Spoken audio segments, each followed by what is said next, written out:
நான் சமீபத்திலே கேரளா முதலமைச்சர் திரு பினராயி அவர்களுடைய தொகுதிக்கு சென்றிருந்தேன். ஒரு சின்ன கிராமம். அந்த கிராமத்திலே பல எழுத்தாளர்களை, அரசியல் அமைப்புகளை சார்ந்தவர்களை அழைத்து பேச சொல்லியிருந்தாங்க. ஒரு ரொம்ப அழகான கன்வென்ஷன் சென்டர். எனக்கு உண்மையிலேயே அதிர்ச்சியாக இருந்தது.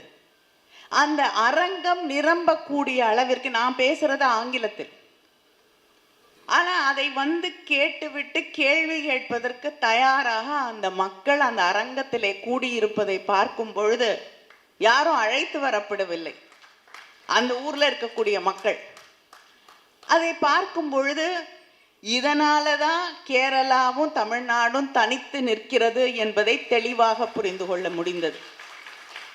இந்த தொடர்ச்சியாக இந்த இயக்கம் என்பதுதான் இங்கே இருக்கக்கூடிய சிந்தனையாளர்கள், அரசியல் கட்சிகள் அழுத்து போகலாம், பல மாநிலங்களில் இருக்கக்கூடிய அரசியல் கட்சிகள் அழுத்து போகுது. நானும் திரு வெங்கடேசன் அவர்களும் பாராளுமன்றத்துக்கு போய் ஒரு வாரம் 10 நாள்ல எங்களுக்கே சில நேரம் அலுப்பு வரும். என்ன செஞ்சுட்டு இருக்கோம்னு தெரியல அப்படின்னு. ஆனா இங்கிருந்து வரக்கூடிய தமிழ்நாட்டின் குரல், தமிழ் சிந்தனையாளர்களின் குரல் என்பது காலம் கடந்து விடவில்லை. நிச்சயமாக தொடர்ந்து போராடு, மாற்றம் வரும் என்ற அந்த நம்பிக்கையை ஒவ்வொரு நாளும் தரக்கூடியது இங்கிருந்து வரக்கூடிய சிந்தனைகள். தொடர்ந்து நம்முடைய மொழியை மறுதலிக்கக்கூடிய எல்லா வகையிலும் பேர் வைக்கிறாங்க திட்டங்களுக்கு. எனக்கு மிகப்பெரிய பிரச்சனை அதுதான். அது என்ன திட்டம்னு யாருக்கும் புரியறதில்லை, எனக்கே புரியறதில்லை. நான் ஒரு கமிட்டியோட சேர்பர்சனாக இருக்கேன். அதில் வரக்கூடிய அந்த பட்டியல், இந்தந்த ஸ்கீம்ஸ் இருக்குன்னு ஒரு பட்டியல் வரும்.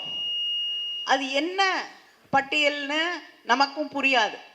ஒன்னொன்னுக்கும் வார்த்தை கேட்டு நம்ம அர்த்தத்தை புரிந்து கொண்டு தொகுதியில் போய் சொல்றதுக்கும் தெரியாது. இந்த ஸ்கீம் இருக்கு, நீங்க பயன்படுத்தணும் அப்படின்னு.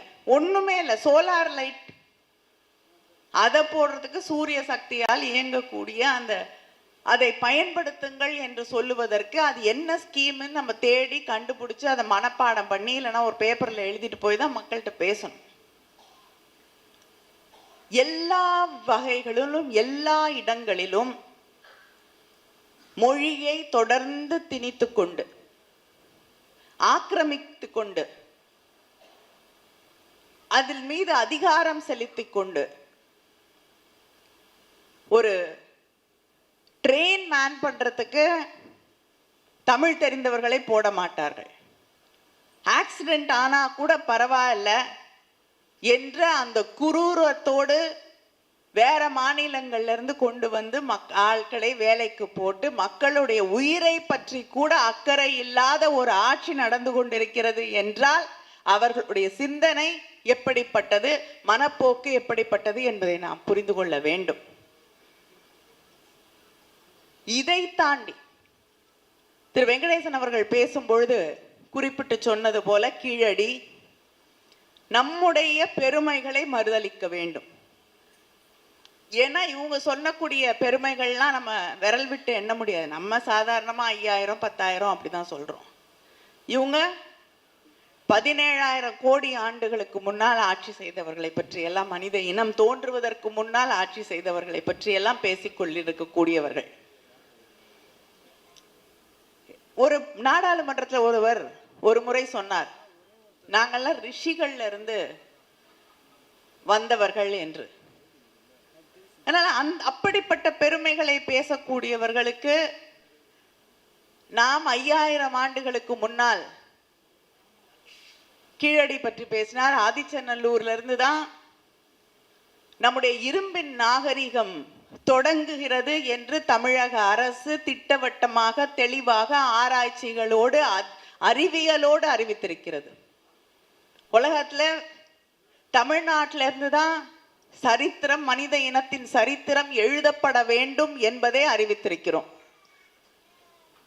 ஆதாரம் இல்லாமல் இல்லை. அறிவியல் ஆய்வுகளோட, கார்பன் டேட்டிங்கோட. ஆனா அதை ஏற்றுக்கொள்ள மாட்டார்கள். ஏன்னா அவர்களுக்கு அறிவியல் சிந்தனைக்கு எதிராக பயணிக்க வேண்டும், மக்களை திசை திருப்ப வேண்டும். அப்பொழுதுதான் அவங்க கையில் அதிகாரம் இருக்கும். யோசிக்க தெரிஞ்சவங்க யாரும் அவங்க பின்னாடி போக மாட்டாங்கன்னு அவங்களுக்கு தெளிவா தெரியும். அதனால இந்த அறிவியல் அடிப்படையிலே சொல்லப்படக்கூடிய அத்தனை விஷயங்களுக்கும் எதிராக செயல்படக்கூடியவர்கள். அவங்க சொல்லக்கூடிய அந்த 17,000 கோடி ஆண்டுகளுக்கு முன்னால் இருக்கக்கூடிய, யாராலும் கணக்கிட முடியாத, புரிந்து கொள்ள முடியாத, ஆனால் ஜாதியை, மதத்தை, மக்களை பிளவுபடுத்தக்கூடிய அத்தனை செய்திகளையும் தொடர்ந்து மக்களிடம் சொல்லி நம்மை மறுபடியும் மறுபடியும் மறுபடியும் அடிமைகளாகவே நடத்த துணியக்கூடிய அந்த எண்ணமுடைய ஒரு அரசுதான் அங்கே நடைபெற்று கொண்டிருக்கிறது. அவர்களை எதிர்த்துதான் நான் ஒவ்வொரு நாளும் போராடி கொண்டிருக்கிறோம். இங்கே தமிழின் பெருமையை, அவங்க தமிழுடைய பெருமையை மட்டும் இங்கிருந்து அழிக்க நினைக்கவில்லை. நம்முடைய சிந்தனை மரபை ஒழிக்க வேண்டும். நம்முடைய சித்தர் பாடல்கள்ல கேட்கப்படாத கேள்விகளே கிடையாது. நம்ம என்னென்ன தந்தை பெரியார் அவர்கள் முன்வைக்கக்கூடிய கேள்விகளிலே பாதி கேள்விகளை வச்சிருக்காங்க.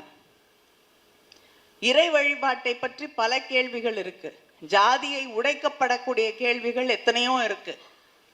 இதுதான் தமிழருடைய சிந்தனை. உனக்கு நம்பிக்கை இருக்கலாம், ஆனா அந்த நம்பிக்கையை தொடர்ந்து கேள்வி கேட்டுக்கொண்டிருக்கக்கூடிய